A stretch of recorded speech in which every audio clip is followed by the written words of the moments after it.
Bapak Ibu yang dirahmati Allah, kalau kita lihat di dalam pendapat fikih para ulama, meninggalkan solat itu, kalau dia yakini solat itu tidak wajib, dia kufur, dia menjadi kafir.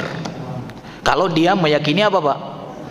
Solat itu tidak wajib, kufur dia, artinya murtad. Dan ketika dia mati, dia tidak boleh diperlakukan seperti seorang muslim yang meninggal. Dia tidak boleh dikubur di kuburan kaum mukminin, dia harus dikubur di kuburan sebelah. Tapi kalau dia tidak sholat, masih yakin hukum wajibnya sholat, apa Pak status dia? Jumhur ulama menyebut dia adalah sebagai orang yang fasik namanya, pendosa. Ya, kalau kita lihat pendapat Imam Abu Hanifah, ya, apa hukumannya untuk orang fasik yang meninggalkan sholat? Ya, dia masih yakin wajibnya sholat, tapi dia meninggalkan sholat. Ya, Imam Abu Hanifah mengatakan dia harus dipenjara Pak, tidak boleh dilepas, dan kemudian dicambuk dia, diminta untuk sholat. Kalau nggak mau sholat dicambuk terus sampai dia mau sholat, tidak boleh dilepas. Kenapa? Karena kalau dilepas nanti akan menjadi virus untuk yang lain, karena orang-orang lain akan melihat dia kan Pak ya.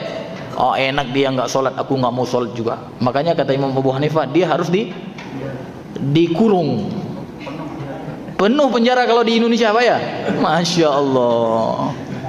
Tapi kalau kata Imam Ahmad, Imam Malik, Imam Syafi'i, orang yang meninggalkan sholat, dia masih yakin sholat itu karena malas saja, ya, maka hukuman bagi dia apa Pak? Hukuman bagi dia kalau dia terus-terusan meninggalkan sholat dengan malesnya itu, dia harus dibunuh. Enak Imam Abu Hanifah Pak ya? Cuma dipenjara doang Pak ya? Dicambuk gitu ya? Kalau Imam Malik, Imam Syafi'i, ya, Imam Ahmad dibunuh. Diminta dulu, jangan langsung dibunuh Pak. Diminta untuk sholat, nggak mau sholat juga masih malas-malasan, nah eksekusi. Kalau kata Imam Malik dan kata Imam Syafi'i, dibunuhnya itu karena hukuman,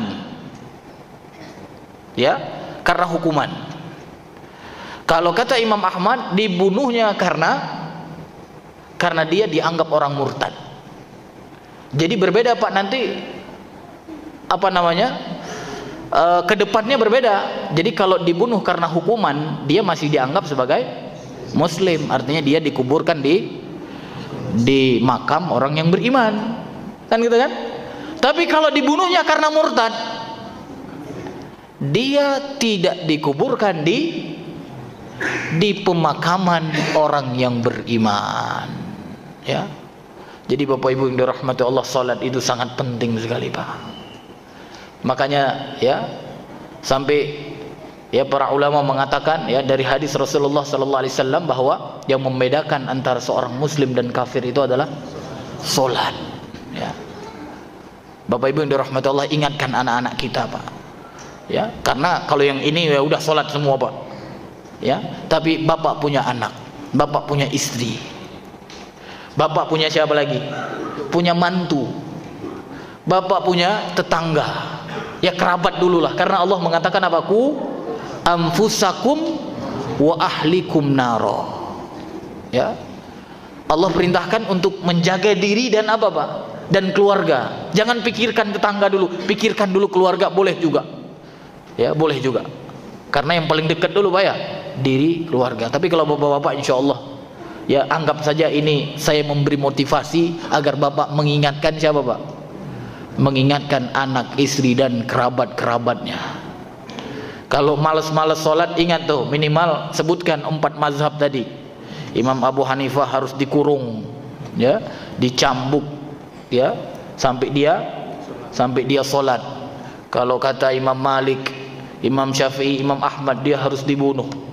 Kata Imam Malik dan Imam Syafi'i, dibunuhnya karena hukuman, berarti masih boleh dikubur di, ya, pemakaman orang-orang yang beriman. Tapi kalau kata Imam Ahmad bukan, dia dibunuh karena murtad. Artinya apa? kalau dibunuh karena murtad, dia tidak dikuburkan di pemakaman orang yang beriman. Ya, dia tidak disolatkan, dia tidak dimandikan oleh orang yang beriman. Dahsyat ngapa? Ini kalau orang-orang di Indonesia ini tahu, penuh masjid insyaallah Pak ya. Ya, tapi rasa-rasanya ya banyak orang hari ini yang tidak tahu tentang ya hukuman meninggalkan sholat.